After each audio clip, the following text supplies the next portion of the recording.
Hi, my name is Maria Five. Welcome back to my channel. Today we are here talking about Must Love Flowers by Debbie Macomber. Now for years and years and years I've been saying her name wrong. I always said Macomber, but it's Macomber. So one thing you need to know today. Makes takes tea. So the first thing I guess is the tea. So this is one of those gorgeous cups. You can see the handle even. This was a set of 4. This is the last teacup. I have a matching teapot, which is absolutely stunning. And the tea today is green tea with raspberry pomegranate. It is absolutely stunningly delicious. You could put honey or sweetener in there. I don't have anything in here today, but I can see me adding some honey at some point. But yeah, really yummy tea. And then in keeping with the theme, I thought I would show you this picture, which you always see hanging behind me. It's a rose. I painted it a long time ago. My mom and I actually both did one. And it always reminded me of that Linda Ronstadt song, Black Roses, White Rhythm and Blues. This is just straight black and white paint on a white canvas. And it was like an evening thing. We just decided we were going to do this one evening. So yeah, it turned out fun. Our roses are 100% completely different. Her rose does not look anything like mine. And it isn't even, I haven't even cured it yet or glazed it yet because I'm not even sure if it's finished. But then every time I pull it down and look at it, I think, I don't know. So there we have it. So Must Love Flowers was published in May 2023. She has since written 16 novels. As far as I can tell, I couldn't find a list where there was every single one of her books and the date it was published, but somewhere there is a webpage that does, I'm sure, give that.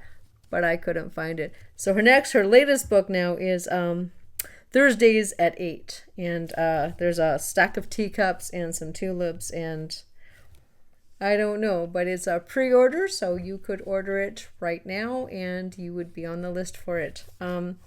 She is a hugely prolific writer. Her books would always come across my desk, checking in, checking out, and I had never read her before. So for whatever reason, I picked this one, Must Love Flowers. And it's a sweet book. It is sweet. It's nothing jarring. There are no surprises. Everything is predictable, but it's a good read. You know, there's absolutely nothing to criticize. The writing's okay. It's not wonderful, but it's not terrible.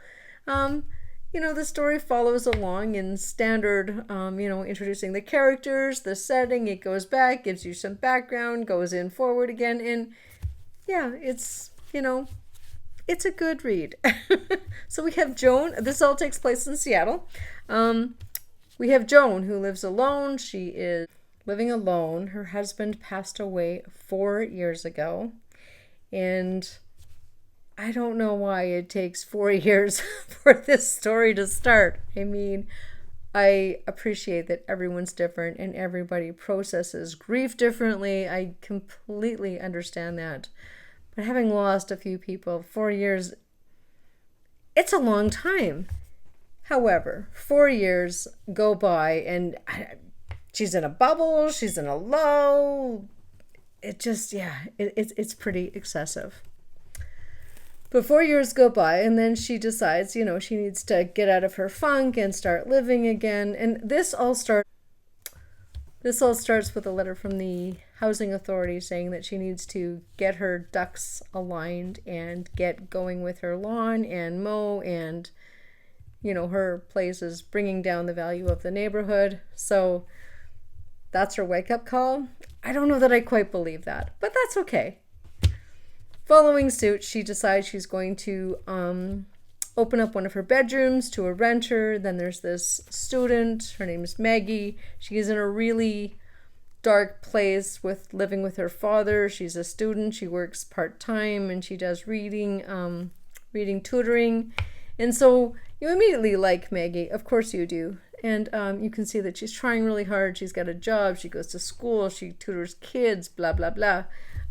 Yeah, it's hard not to like her.